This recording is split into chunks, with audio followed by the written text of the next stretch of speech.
السلام عليكم ورحمة الله وبركاته. إن الحمد لله الأكرم الذي خلق الإنسان وكرم وعلمه من البيان ما لم يعلم، فسبحان الذي لا يحصى امتنانه باللسان ولا بالقلم. نشهد أن لا إله إلا الله وحده لا شريك له، ونشهد أن سيدنا وحبيبنا ومولانا محمدا عبده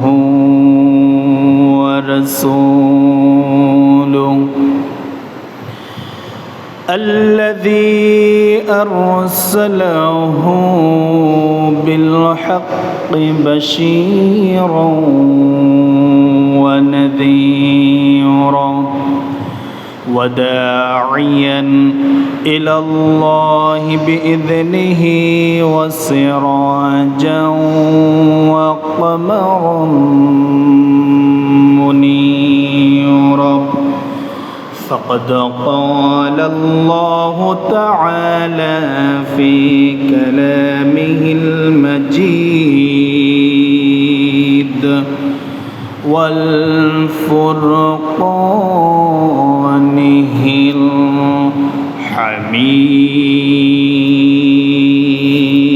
الحميد. সকলেই বলে أعوذ بالله من الشيطان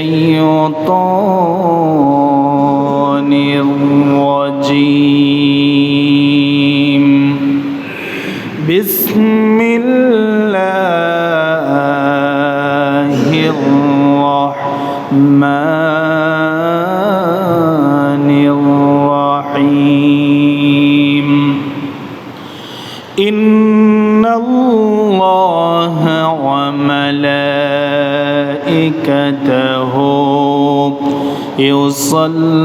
يصلون على النبي يا أيها الذين آمنوا صلوا عليه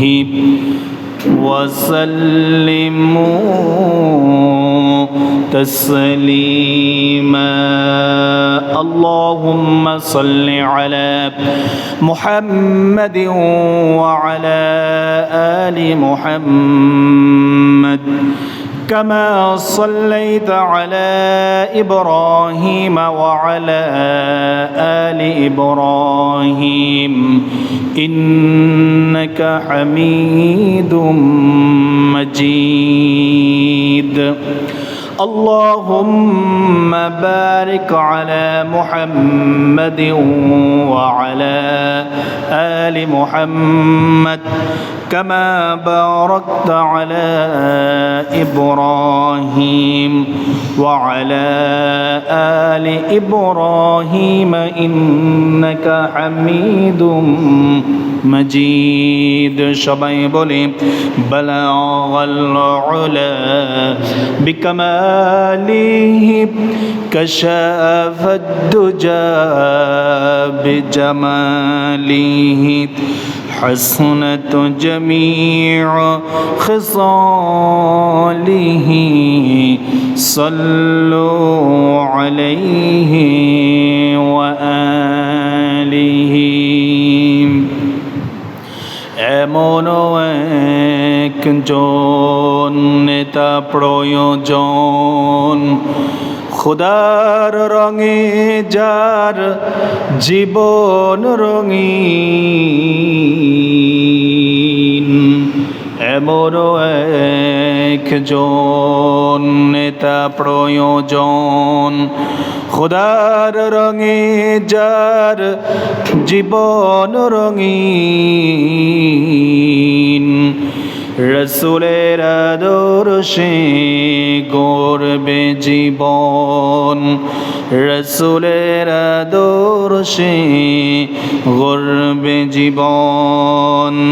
বালাগাল উলা বিকামালিহি কাশাফাদ দুজা বিজামালিহি, حسنت جميع خصاله صلوا عليه وآله। সমস্ত প্রশংসা সেই মহান রব্বুল আলামিনের জন্য যে আল্লাহ সুবহানাহু ওয়া তাআলা জুমআবার শ্রেষ্ঠ দিন, দোয়া কবুলের দিন, পৃথিবীর সৃষ্টির দিন, পৃথিবী ধ্বংসের দিন, দিন সমূহের মধ্যে শ্রেষ্ঠ দিনে দুনিয়াবি সমস্ত ঝয় ঝামেলা কাজ কাম থেকে মুক্ত করে তার ঘরে মসজিদে এসে 2 রাকাত ফরজ নামাজ আদায়ের জন্য, কোরআন এবং হাদিস থেকে কিছু কথা বলার এবং শোনার, সেই অনুযায়ী আমল করার জন্য যে আল্লাহ সুবহানাহু ওয়া তাআলা মসজিদে এসে বসার তৌফিক দান করলেন, সেই আল্লাহ সুবহানাহু ওয়া তাআলার প্রতি প্রশংসা কৃতজ্ঞতা জ্ঞাপন করি। সবাই বলে আলহামদুলিল্লাহ। দরুদ ও সালাম পেশ করে বিশ্ব মানবতার মুক্তির দূত, যিনি ছিলেন সর্বযুগের সর্বশ্রেষ্ঠ মহামানব, যে রাসূল এ পৃথিবীতে এসে আমাদেরকে শ্রেষ্ঠ উম্মত বলে ধন্য করেছেন, যে রাসূলের কর্মপদ্ধতি ছিল পথ ভোলা, পথহারা দিশেহারা মানুষদেরকে সঠিক রাস্তা দেখানো, সে রাসূলের প্রতি দরুদ ও সালাম পেশ করে সবাই বলি সাল্লাল্লাহু আলাইহি ওয়াসাল্লাম। আরও সেই সঙ্গে সেই সব শহীদ ভাইদের আত্মার মাগফিরাত কামনা করি, যারা ইসলামের প্রথম যুগ, প্রথম যুদ্ধ, প্রথম জিহাদ, বদরের ময়দান থেকে শুরু করে উহুদ, হুনাইন, খন্দক, মুতার প্রান্তর, তাবুকের প্রান্তর থেকে শুরু করে আজ পর্যন্ত বাংলাদেশ সহকারে তামাম পৃথিবীতে যারা ইসলামের জন্য, কোরআনের জন্য প্রকৃত অর্থে জীবন উৎসর্গ করেছেন, আল্লাহ সুবহানাহু ওয়া তাআলা তাদেরকে যেন উত্তম শাহাদাতের মর্যাদা দান করে দেন। সবাই বলে আল্লাহুম্মা আমিন। আত্মার মাগফিরাত কামনা করি। বিগত জুমআ থেকে শুরু করে আজকের জুমআ পর্যন্ত বাংলাদেশ সহকারে তামাম পৃথিবীতে মুসলমান ভাই এবং বোনদের মধ্য থেকে যারা কবরের পথযাত্রী হয়েছেন, আল্লাহ সুবহানাহু ওয়া তাআলা তাদের গুনাহ খাতা মাফ করে দিয়ে কবরটা জান্নাতুল ফিরদাউস বানিয়ে দেন। সবাই বলি আল্লাহুম্মা আমিন। হেদায়েতের জন্য দোয়া করি, সুস্থতার জন্য দোয়া করি, জাতি ধর্ম বর্ণ নির্বিশেষে হিন্দু বৌদ্ধ খ্রিস্টান মুসলমান সহকারে যারা বাসাবাড়িতে হসপিটালের বেডে যেই অবস্থায় অসুস্থ হয়ে পড়ে আছে, আল্লাহ সুবহানাহু ওয়া তাআলা মানুষ হিসেবে তাদেরকে শিফায়ে আজেলা সুস্থতা দান করে দেন এবং সেই সঙ্গে হেদায়েত নসিব করে দেন। সবাই বলে আল্লাহুম্মা আমিন।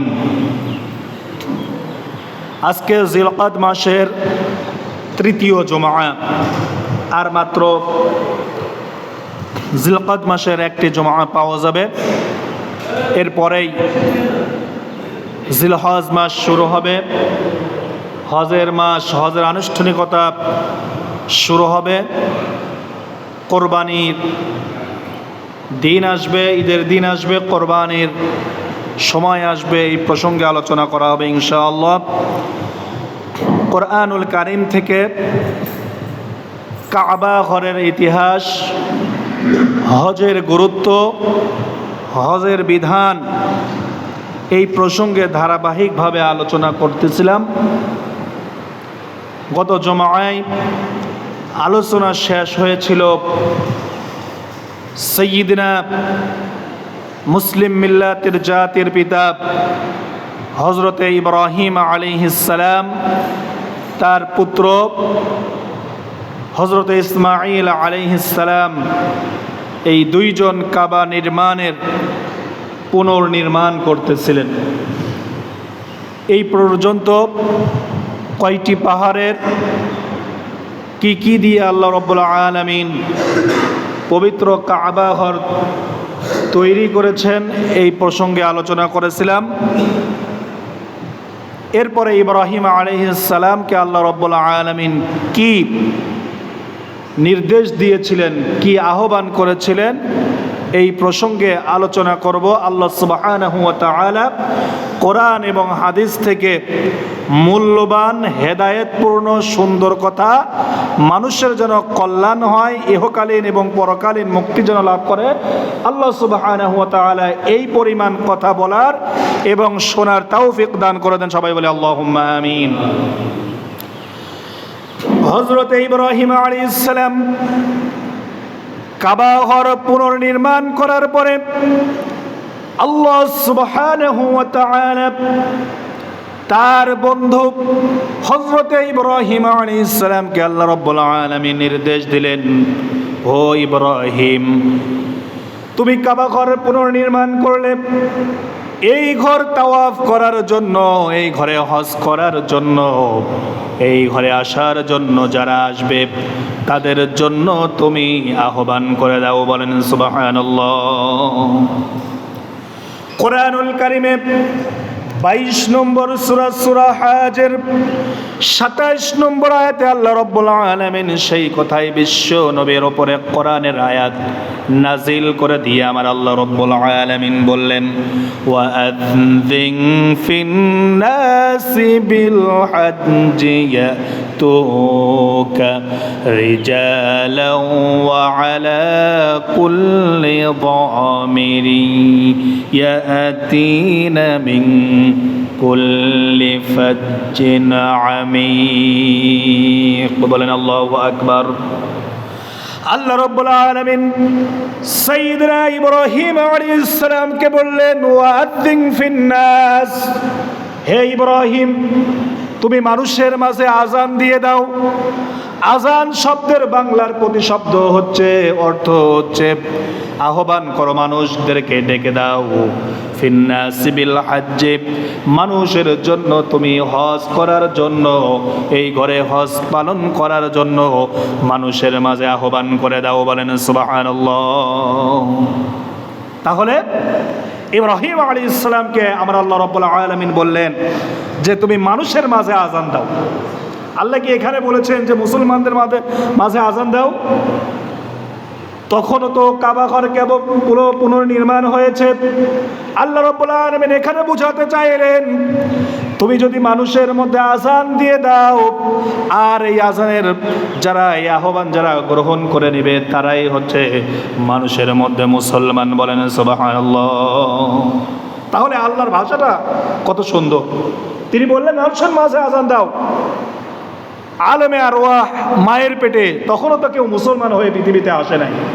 ইব্রাহিম আলাইহিস সালামকে মাত্র 2-3 মুসলমান, ইব্রাহিম আলাইহিস সালাম, তার সন্তান, তার স্ত্রীগণ, তার ভাস্তি লূত আলাইহিস সালাম, এই কয়েকজন মুসলমান।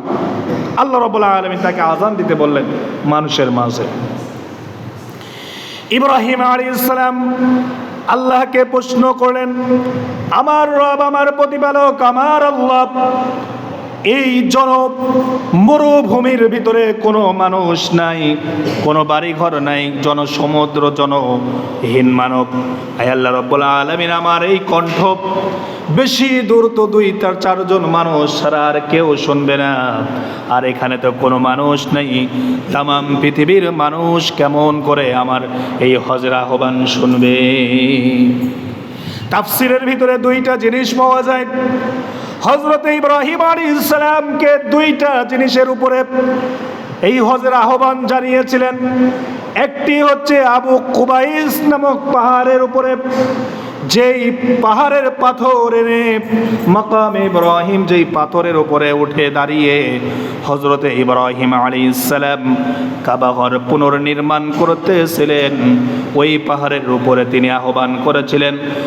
অন্যান্য মুফাসসিরিনগণ আবার তারা বলেন যে না, হযরত ইব্রাহিম আলাইহিস সালাম যেই পাথরের উপরে উঠে কাবা ঘর নির্মাণ করতেছিলেন, আল্লাহ রাব্বুল আলামিন ওই পাথরের উপরে উঠে নির্দেশ দিয়েছিলেন, এই পাথরের উপরে তুমি উঠে আহ্বান করবে, যতদূর উপরে উঠবে ততদূর উপরে এই পাথর উঠে যাবে। বলেন সুবহানাল্লাহ।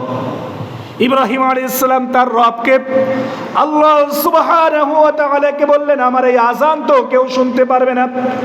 আল্লাহ রাব্বুল আলামিন বললেন, তুমি মানুষের মাঝে আযান দিয়ে দাও।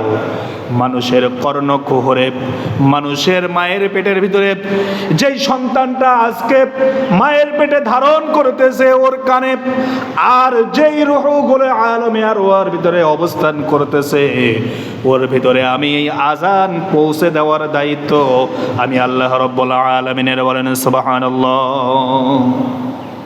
ইব্রাহিম আলাইহিস সালাম হজের আহ্বান করলেন, কাবা ঘর নির্মাণ করলেন। কাবা ঘর নির্মাণ করার পরে ইব্রাহিম আলাইহিস সালাম আহ্বান করে দিলেন। আল্লাহ রাব্বুল আলামিন পূর্ব দিগন্ত, পশ্চিম দিগন্ত, উত্তর দিগন্ত, দক্ষিণ দিগন্ত, চতুষ্পার্শ্বে আল্লাহ রাব্বুল আলামিন তার এই হজের আহ্বান আল্লাহ রাব্বুল আলামিন সরিয়ে দিলেন। বলেন সুবহানাল্লাহ। সরিয়ে দিলেন। আল্লাহ রাব্বুল আলামিন বললেন, এই তোমার আযান শুনে যেই মানুষের মায়ের পেটের ভিতরে যেই শিশুটা ছিল, আর আলমে আরওয়ার ভিতরে যারা যেই সব রূহগুলো ছিল, ওর ভিতরে তোমার আযান শুনে যারা লাব্বাইক আল্লাহুম্মা লাব্বাইক বলে ঘোষণা দিয়েছেন, এই পৃথিবীতে সেই তারা একমাত্র কাবা ঘরে হজ করার সুযোগ পাবেন। বলেন সুবহানাল্লাহ।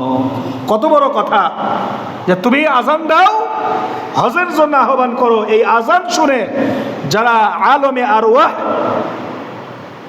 ভিতরে যারা এই হজের আহ্বান শুনে তারা বলেছিল লাব্বাইক, যেই রূহগুলো উত্তর দিয়েছিল, যে মায়ের পেটে সন্তানগুলো উত্তর দিয়েছিল, পৃথিবীতে তারাই হজ করার জন্য চেষ্টা করবে এবং তাদেরকে আল্লাহ রাব্বুল আলামিন কাবা ঘরে নিয়ে যাবেন। বলেন সুবহানাল্লাহ।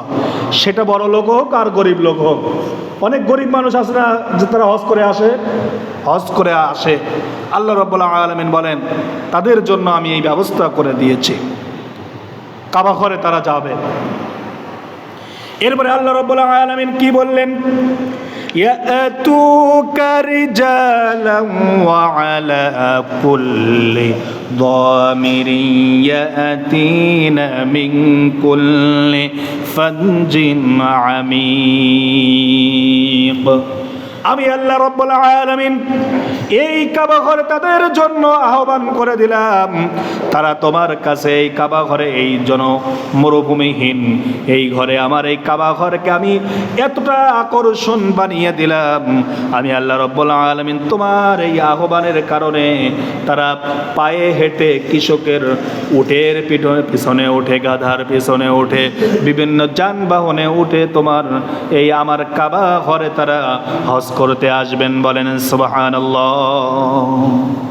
পৃথিবীতে কত দলাদলি, কেউ আওয়ামী লীগ, কেউ বিএনপি, কেউ জামাত ইসলাম, কেউ বা চরমরাই, কেউ বা আহলে হাদিস, কেউ বা হেফাজত, যেই দল করেন না কেন, মুসলমান যাদের নামের পিছনে মুসলমান আছে, আল্লাহ রাব্বুল আলামিন বলে দিলেন যারা এই আহ্বান শুনেছিল তারাই কাবা ঘরে হজ করতে গিয়েছে। বলেন সুবহানাল্লাহ। আমাদের দেশে বহু দল আছে, এদের দলের মধ্যে সবাই হজ করতে যায় না, সবাই হজ করতে গিয়েছে। আল্লাহ রাব্বুল আলামিন বলেন, যাদেরকে আমি মেহমান হিসেবে কবুল করেছি তারাই এই ঘরে আসবে। বলেন সুবহানাল্লাহ। আল্লাহ রাব্বুল আলামিন বললেন যে আমি এই কাবা ঘরকে এত আকর্ষণ বানিয়ে দিলাম, কৃষকের উঠে পিছনে উঠে তারা গাধার পিছনে পায়ে হেঁটে হজ করতে আসবে। আগেকার মানুষ পায়ে হেঁটে হজ করেছে। আমরা কিছুদিন হলেও ফেসবুকে ইউটিউবে দেখেছি বাংলাদেশের কিছু মানুষ পায়ে হেঁটে হজ করতে যায় নাই, গিয়েছে। আল্লাহ রাব্বুল আলামিন বলেন যে জনহীন মানব শূন্য এলাকায় আমি আল্লাহ রাব্বুল আলামিন আকর্ষণ করে দিলাম। বলেন সুবহানাল্লাহ। আল্লাহ রাব্বুল আলামিন বলেন হযরত ইব্রাহিম আলাইহিস সালাম এই কাবা ঘর নির্মাণ করে কি দোয়া করেছিলেন আল্লাহ রাব্বুল আলামিন কোরআনুল কারীমের সূরা বাকারার 2 নম্বর সূরা কোরআনুল কারীমের 126 নম্বর আয়াতে আল্লাহ রাব্বুল আলামিন বলেন, কাবা ঘর নির্মাণ করে হজের আহ্বান করে আল্লাহ রাব্বুল আলামিনের কাছে ইব্রাহিম আলাইহিস সালাম দোয়া করলেন, ওয়া ইয ক্বালা ইব্রাহিম রাব্বি জাআল হাযা বালাদান আমিনা। আল্লাহ রাব্বুল আলামিনের কাছে ইব্রাহিম আলাইহিস সালাম দোয়া করলেন, রব্বি জাআল হাযা বালাদান আমিনা, আয় আল্লাহ রাব্বুল আলামিন এই শহরকে তুমি নিরাপদ স্থান করে দাও। বলেন সুবহানাল্লাহ। কত নম্বর দোয়া করলেন? 1 নম্বর প্রথম দোয়া করলেন। এখানে তো অনেক মানুষ, কোন মানুষ তো ছিল না এখানে, ডাকাত ছিনতাইকারী মানুষ ছিল। মানুষের যারা ব্যবসা বাণিজ্য করতে আসতো, ডাকাতরা ওত পেতে থাকতো, মানুষের সম্পদ লুট করে নিত।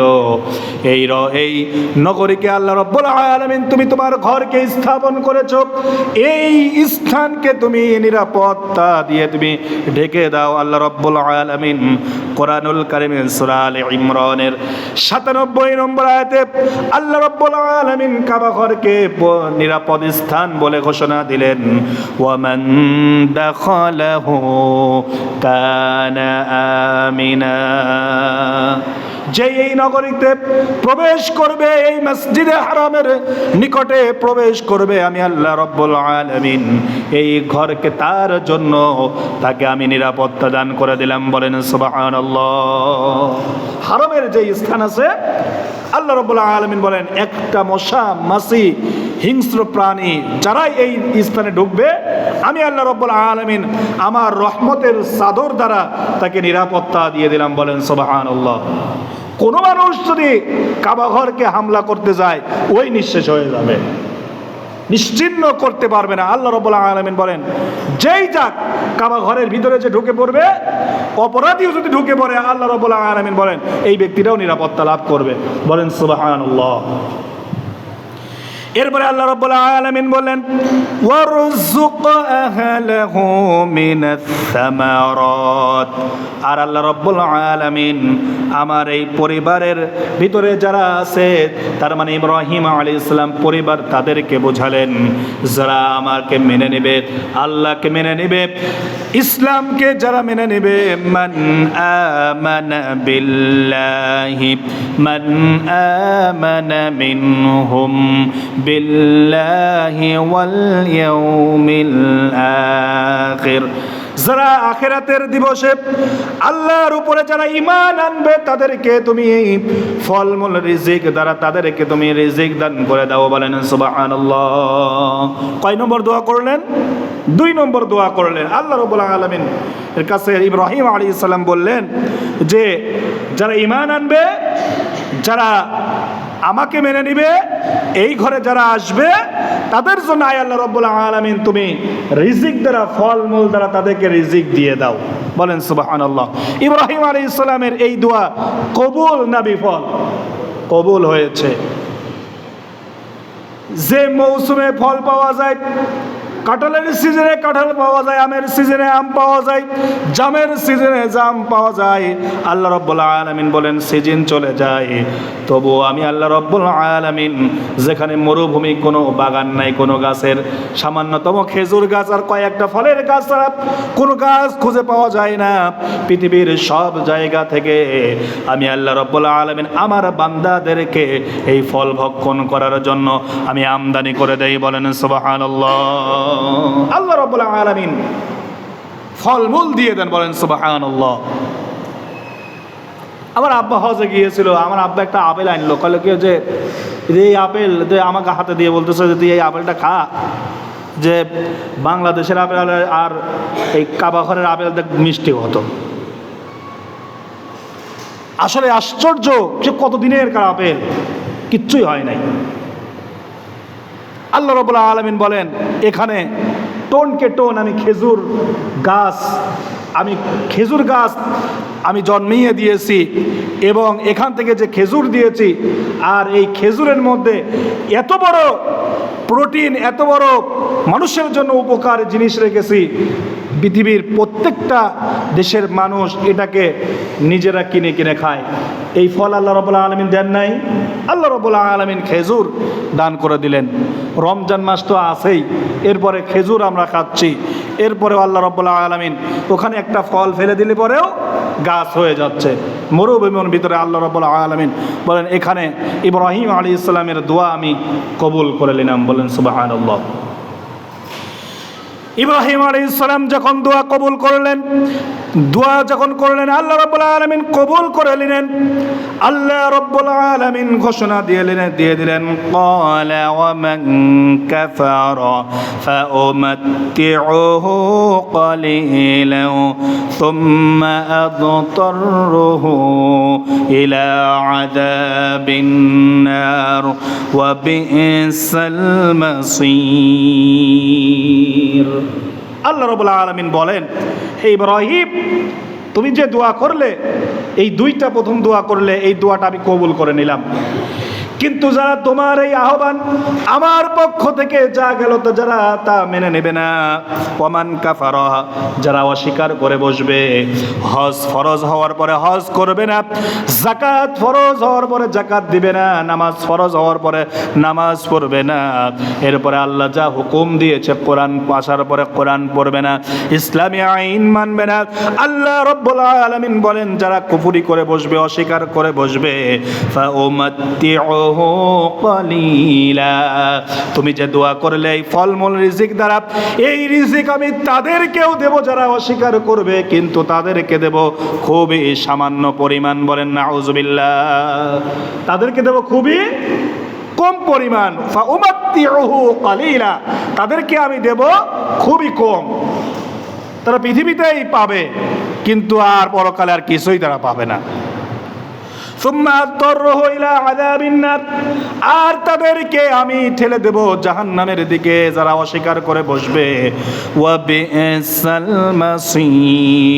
আল্লাহ রাব্বুল আলামিন বলেন ওই কাফেরদের যারা অস্বীকার করে বসবে, যারা হজ পালন করবে না, যারা হজ ফরজ হওয়ার পরে, আল্লাহ রাব্বুল আলামিন বলেন এই জাহান্নামে যখন তাদেরকে ঠেলে দেব, এটা কতই না নিকৃষ্ট স্থান। বলেন নাউজুবিল্লাহ। তাহলে আল্লাহ রাব্বুল আলামিন এই পাপ কাজ থেকে আল্লাহ রাব্বুল আলামিন আমাদেরকে যেন বিরত রাখেন। বলেন আমিন।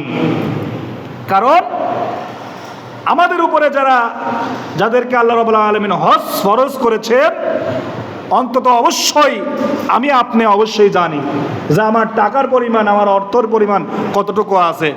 আমি আমার পরিবারের ভরণ পোষণ জোগাড় করে এই বাড়ি থেকে কাবাঘর পর্যন্ত গিয়ে আবার ফিরে আসা, আমি যেতে পারবো কি পারবো না, আমাকে আল্লাহ রাব্বুল আলামিন সক্ষমতা দিয়েছে কি দেয় নাই। অথচ আল্লাহ রাব্বুল আলামিন যদি আপনাকে দিয়ে থাকে, তাহলে অবশ্যই অবশ্যই আপনি হজ করবেন। বলেন সুবহানাল্লাহ। না করলে কিন্তু আপনি কাফের বলে গণ্য হবেন। কারণ কোরআনের স্পষ্ট আয়াত, আল্লাহ রাব্বুল আলামিন বলেন যে ইব্রাহিম আলাইহিস সালাম দোয়া করলেন এই ঘরে যেন নিরাপত্তা লাভ করে দেন এবং ফলমূল রিজিক দেন। আর যারা এই হজকে অস্বীকার করবে তারা কুফরি করবে, আর যারা কুফরি করবে তারা কি? তারা হচ্ছে কাফের। আল্লাহ রাব্বুল আলামিন কোরআনুল কারীমের ভিতরে সূরা কাসাসের ৫৭ নম্বর আয়াতে আল্লাহ রাব্বুল আলামিন বলেন সেখানে সব ধরনের ফলমূল পাওয়া যায়। কোথাও কোরআনুল কারীমে ঘোষণা দিয়ে দিলেন, আওয়ালাম নুমাক্কিন লাহুম হারামান আমিনান ইউজবা ইলাইহি সামারাতু কুল্লি শাইইন রিজকাম মিন লাদুন্না ওয়ালাকিন্না আকসারহুম লা ইয়ালামুন। আল্লাহ রাব্বুল আলামিন বিশ্ব নবীর মাধ্যমে তার উম্মতদেরকে মেসেজ দিয়ে দিচ্ছেন, বার্তা দিয়ে দিচ্ছেন, আমি কি তাদেরকে এক নিরাপদ হারামকে প্রতিষ্ঠা করিনি। এখানে হারাম বলতে মসজিদে হারাম বুঝিয়েছেন, বলেন সুবহানাল্লাহ। আচ্ছা, অনেক মানুষ বলে যে এই মসজিদের নাম আবার হারাম নাম হইল কেন? হারাম মানে তো হারাম, কিন্তু মসজিদ মক্কা ঘর এই কাবা ঘরকে হারাম নাম দিয়েছে কেন? প্রশ্ন আসে না অনেক মানুষের। আমরা তিনটা শব্দ খুব অহরহ ব্যবহার করি, কিন্তু কোরআন হাদিস চর্চা না করার কারণে আমরা জানি না। প্রথম হচ্ছে যে আমরা বলি তাকবীরে তাহরিমাবাদী, অর্থাৎ যখন প্রথম তাকবীর যখন দেই নামাজের জন্য, এটাকে বলা হয়, যখন হাত বেঁধে ফেলে দেই তখন এটাকে বলা হয় তাকবীরে তাহরিমা। আবার যখন হজে যায় তখন আমরা 2 টুকরো সেলাইবিহীন কাপড় পরে তখন আমরা যেটা ওটা পর্নে বেঁধে ফেলে দেই, এটার নাম হচ্ছে ইহরাম। এরপরে যখন মসজিদে হারামে ঢুকে এই মসজিদের নাম হচ্ছে মসজিদে হারাম। এই তিনটা শব্দই হারাম শব্দ থেকে এসেছে, বলেন সুবহানাল্লাহ। আপনি যখন নামাজে দাঁড়ালেন, নামাজে দাঁড়ানোর সঙ্গে সঙ্গে যখন হাত তুলে আল্লাহু আকবার বলে হাত বেঁধে ফেলে দিলেন, এরপরে তাকবীরে তাহরিমা এটা বললেন। এটা বলার কারণে আপনি এইটাই মানুষদেরকে জানিয়ে দিলেন, আল্লাহকে এই কথা বলে দিলেন। তাকবীরে তাহরিমার মাধ্যমে আপনি দুনিয়ার সমস্ত কাজ কাম আর সম্পর্ক আপনি হারাম করে দিয়েছেন, বলেন সুবহানাল্লাহ। তার মানে এই তাকবীর বাঁধার মাধ্যমে সবার সাথে আমার সম্পর্ক হারাম। নামাজে যখন দাঁড়ান তখন কি কোনো মানুষের সাথে কথা বলেন? কথা বলা হয় না। তাকবীরে তাহরিমা শব্দের অর্থ হচ্ছে যে হারাম করে দেওয়া হলো সব সম্পর্ক নামাজের এই তাকবীরের মাধ্যমে। আবার যখন সালাম ফিরালাম তখন সবার সাথে সম্পর্ক আবার আল্লাহ রাব্বুল আলামিন জুড়িয়ে দিলেন, বলেন সুবহানাল্লাহ। এরপরে যখন 2টা কাপড় আপনি পরিধান করলেন তখন ওই 1 মাসের জন্য আপনি কাবা ঘরে যখন আরাফায়, মুজদালিফায়, মিনায় অবস্থান করলেন, হজের আনুষ্ঠানিকতা আপনার যতক্ষণ পর্যন্ত আপনার সাথে থাকলো ততক্ষণ পর্যন্ত আপনি ইহরাম বাঁধলেন, যতক্ষণ পর্যন্ত ইহরাম ভঙ্গ করলেন না। তার মানে আপনি মানুষদেরকে বুঝিয়ে দিলেন এখন আমি 2টা সেলাইবিহীন কাপড় পরেছি, এখন তামাম পৃথিবীর মানুষের সঙ্গে আল্লাহকে বাদ দিয়া সবার সঙ্গে আমার সম্পর্ক হারাম করে দিলাম, বলেন সুবহানাল্লাহ। আপনি যখন এই 2টা কাপড় পরলেন তখন জানিয়ে দিলেন যে আমি সবার সঙ্গে সম্পর্ক হারাম করলাম। এখন সম্পর্ক কার সাথে? আল্লাহর সঙ্গে। যাবতীয় কাজকর্ম করতে হবে আল্লাহর সঙ্গে। এরপরে যখন আপনি মসজিদে হারামের ভিতরে ঢুকলেন, আল্লাহ রাব্বুল আলামিন বললেন এই ঘরে যখন ঢুকলে তার মানে আমি মেসেজ দিয়ে দিলাম, বার্তা দিয়ে দিলাম, মানুষকে সংবাদ দিয়ে দিলাম এই ঘরে যখন ঢুকলা সমস্ত যৌন যত অশ্লীল অসামাজিক কাজ আছে, কথা বার্তা, যত ঝগড়া বিবাদ আছে, আমি আল্লাহ রাব্বুল আলামিন এই হারামের যত সীমানা আছে এই সীমানার মধ্যে আমি আল্লাহ রাব্বুল আলামিন সবকিছু হারাম করে দিলাম, বলেন সুবহানাল্লাহ। এখন বুঝতে পেরেছেন যে মসজিদের নাম কি জন্য হারাম বলা হয়েছে? এই মসজিদে যে ঢুকবে সমস্ত অশ্লীল অসামাজিক কাজকর্ম যত কাজ আছে, বেহুদা কথা, আল্লাহ রাব্বুল আলামিন সব হারাম করে দিলেন, বলেন সুবহানাল্লাহ। এটার নাম হচ্ছে মসজিদে হারাম। এই কথাই আল্লাহ রাব্বুল আলামিন বললেন আওয়ালাম নুমাক্কিন লাহুম হারামান। আল্লাহ রাব্বুল আলামিন বললেন যে আমি কি তাদের জন্য এক নিরাপদ হারাম প্রতিষ্ঠিত করিনি? এরপরে আল্লাহ রাব্বুল আলামিন বললেন ইলাইহি সামারাতু কুল্লি শাইইর রিজকাম মিন লাদুন্না, সেখানে আমার দেওয়া রিজিক স্বরূপ সর্বপ্রকার ফলমূল আমদানি করা হয়। বলেন সুবহানাল্লাহ। এ কথা আমি বললাম না আল্লাহ বলল? কে বলেছে? আল্লাহ বলল সূরা কাসাস ৫৭ নম্বর আয়াতে। আল্লাহ রাব্বুল আলামিন এরপরে মানুষদেরকে জানিয়ে দিলেন ওয়ালাকিন্না আকসারহুম লা ইয়ালামুন, কিন্তু অধিকাংশ মানুষ তা জানে না। মানুষ তো অধিকাংশ মানুষই কাবা ঘরে যে ফলমূল কোথায় থেকে আসে এটা কি মানুষ জানে? অধিকাংশ মানুষ জানে না, খুব কম সংখ্যক মানুষই জানে। আল্লাহ রাব্বুল আলামিন হজের কথা বললেন। 3টা জুমা আলোচনা করতেছি, সময় মাত্র আর 5-7 মিনিট পাওয়া যাবে। এত বড় লম্বা কথা কোরআনুল কারিমে, প্রায় হজ সম্পর্কে 100-150টা আয়াত আল্লাহ রাব্বুল আলামিন কোরআনুল কারিমে দিয়েছেন। বলেন সুবহানাল্লাহ। কোরআন পড়ি না, এত জানি না। কোরআনে আল্লাহ রাব্বুল আলামিন এত সুন্দর কথা আল্লাহ রাব্বুল আলামিন পাতায় পাতায় বললেন। সময় স্বল্পতার কারণে 3 সপ্তাহের মধ্যেই 3টা সপ্তাহে আলোচনা করতেছে হজের সম্পর্কে, এর মধ্যে শেষ করতে হবে। সামনে কোরবানি আছে, কোরবানি সম্পর্কে আলোচনা, আবার 3টা জুমা নিয়ে আলোচনা করতে হবে। আল্লাহ রাব্বুল আলামিন কোরআনুল কারিমে হজের উদ্দেশ্য সম্পর্কে আল্লাহ রাব্বুল আলামিন কোরআনুল কারিমের ভিতরে বললেন। সূরা হজের 29 নম্বর আয়াতে আল্লাহ রাব্বুল আলামিন বললেন ওয়াল ইয়াতাওয়াফু বিল বাইতিল আতীক, তোমরা যারা এই কাবা ঘরে আসবে এই প্রাচীন গৃহকে তোমরা তাওয়াফ করো। বলেন সুবহানাল্লাহ। তাওয়াফ শব্দের অর্থ হচ্ছে এই প্রদক্ষিণ করা, ঘোরা, কাবা ঘরকে বারবার 7 চক্কর দেওয়া। সাবআতা আশওয়াত, আশওয়াত শব্দের অর্থ হচ্ছে চক্কর মারা, আর সাবআ শব্দের অর্থ হচ্ছে 7 বার চক্কর দেওয়া। ওয়াল ইয়াতাওয়াফু বিল বাইতিল আতীক, আল্লাহ রাব্বুল আলামিন এই ঘরকে বাইতুল আতীক বলে ঘোষণা দিয়েছেন। প্রাচীন ঘর, খুব পুরাতন ঘর, পৃথিবীতে কোনো ঘর ছিল না। প্রথম দিন বলেছিলাম না এই কথা? কোনো ঘর ছিল না। এই প্রাচীন ঘরে আল্লাহ রাব্বুল আলামিন আমাদেরকে তাওয়াফ করতে বললেন। তার মানে এখান থেকে আমরা এই হজের আলোচনা থেকে কি বুঝলাম? হজ আপনাকে আমাকে ফরজ হলে করতেই হবে।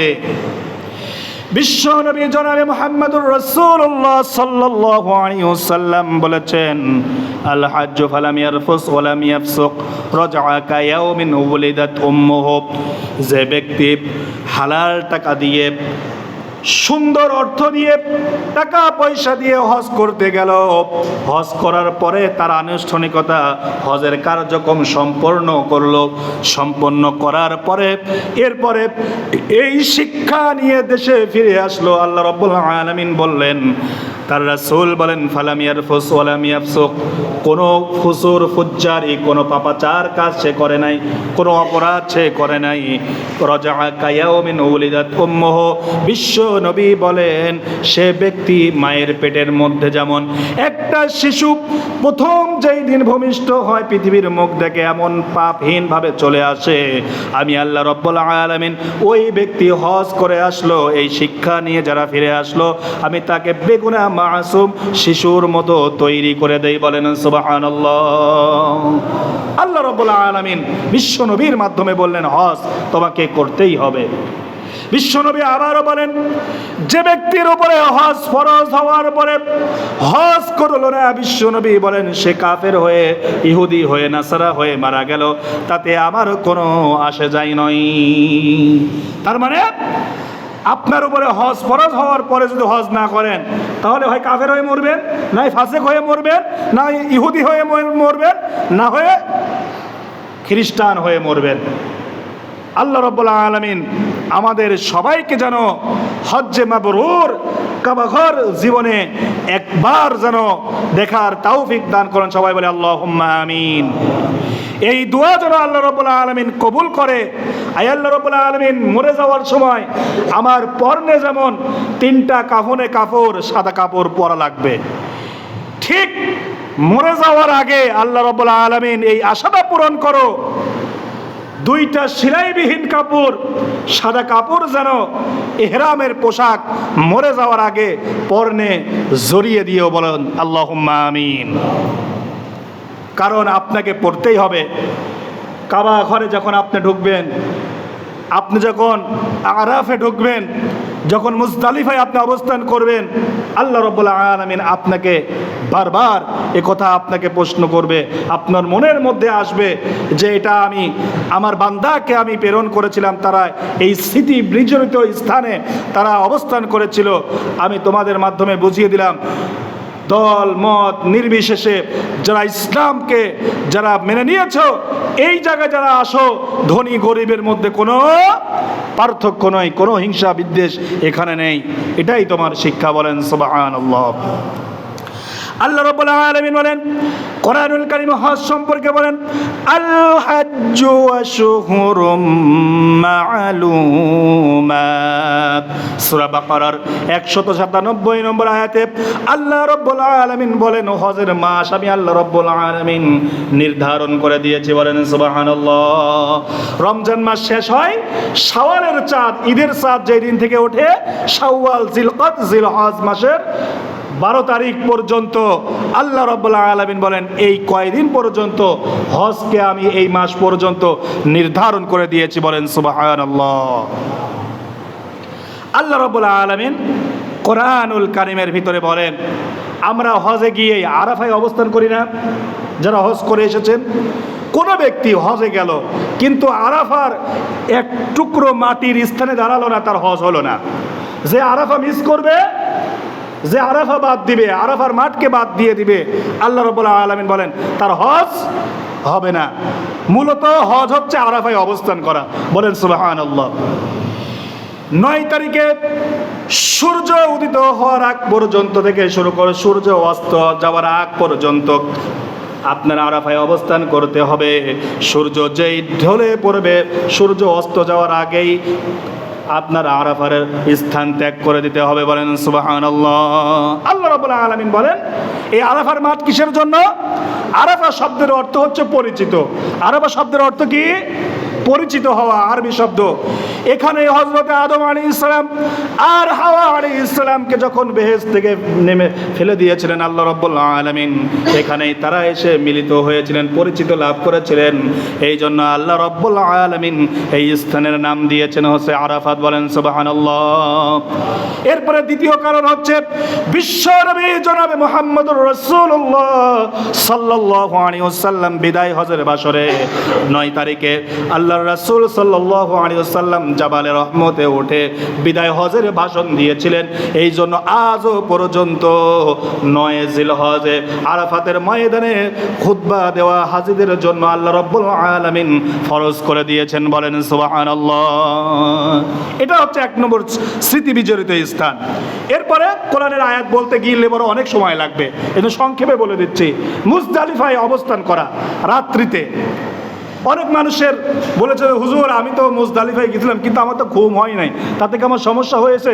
আমি বলি না, কারণ হযরতে আদম আলাইহিস সালাম আর হাওয়া আলাইহিস সালাম যখন রাত্রি যাপন করেছিলেন, রাত্রি হয়ে গেছিলেন, এই মুজদালিফায় তারা এখানে ঘুমিয়ে পড়েছিলেন। এই জন্য আল্লাহ রাব্বুল আলামিন পৃথিবীর প্রত্যেকটা মুসলমানদেরকে যখন হজ করতে যায়, মুজদালিফায় অবস্থান করা, এখানে ঘুম না আসলেও শুয়ে পড়ে ঘুমের ভান করতে হবে। আল্লাহ রাব্বুল আলামিন বলেন এখানে এক রাত্রি যাপন করা হচ্ছে হযরতে আদম আলাইহিস সালাম আর হাওয়া আলাইহিস সালামের সুন্নাহ। বলেন সুবহানাল্লাহ। এই পরিচিত আল্লাহ রাব্বুল আলামিন দিয়ে দিলেন। এরপরে আমরা কোথায় যাই? কোরবানি করার জন্য মিনায় যাই। আর এই মিনার যাওয়ার ঘটনা হযরতে ইব্রাহিম আলাইহিস সালামের ঘটনা থেকে এসেছে। এটা শুধু ইব্রাহিম আলাইহিস সালামের ঘটনা নয়, আগামী জুমায় ইনশাআল্লাহ বলবো যে আদম আলাইহিস সালামকে সর্বপ্রথম কোরবানি দিতে বলেছিলেন। বলেন সুবহানাল্লাহ। আমরা যে কোরবানি দেই এটা হচ্ছে ইব্রাহিম আলাইহিস সালামের সুন্নাহ, কিন্তু প্রত্যেকটা নবীর উপরে আল্লাহ রাব্বুল আলামিন কোরবানিকে ওয়াজিব করেছিলেন। বলেন সুবহানাল্লাহ। কিন্তু ছিল ভিন্ন ভিন্নতা। তাদের নবী আসার কারণে ভিন্ন ভিন্ন কোরবানির পদ্ধতি ছিল অন্য অন্য রকম। আল্লাহ রাব্বুল আলামিন এই মিনা উপত্যকায় যে কোরবানির ইতিহাস, এই জন্য আল্লাহ রাব্বুল আলামিন মিনায় গিয়ে হাজিদেরকে কোরবানি দেওয়ার জন্য নিয়ে যেতে বলেন সুবহানাল্লাহ। এরপরে আমরা যাই কঙ্কর নিক্ষেপ করতে জামারায়। বড় শয়তান, মেজো শয়তান, ছোট শয়তান, তিনটা আছে না, তিনটা পিলার গাড়ানো। এইখানে গিয়ে কঙ্কর নিক্ষেপ করে আসুন। আল্লাহ রাব্বুল আলামিন এই সংক্ষেপে বিশাল বড় ঘটনা, কোরআনুল কারিমে কাবার ইতিহাস, এরপরে হজের গুরুত্ব, এটার থেকে আমরা যা শিক্ষা গ্রহণ করলাম, শুনলাম, সংক্ষেপে আল্লাহ রাব্বুল আলামিন এর উপরে আমল করার তৌফিক দান করুন। সবাই বলে আল্লাহুম্মা আমিন। ওয়া আখিরি দাওয়ানা আলহামদুলিল্লাহি রাব্বিল আলামিন। যারা সুন্নাত পড়েন তারা সুন্নাত নামাজ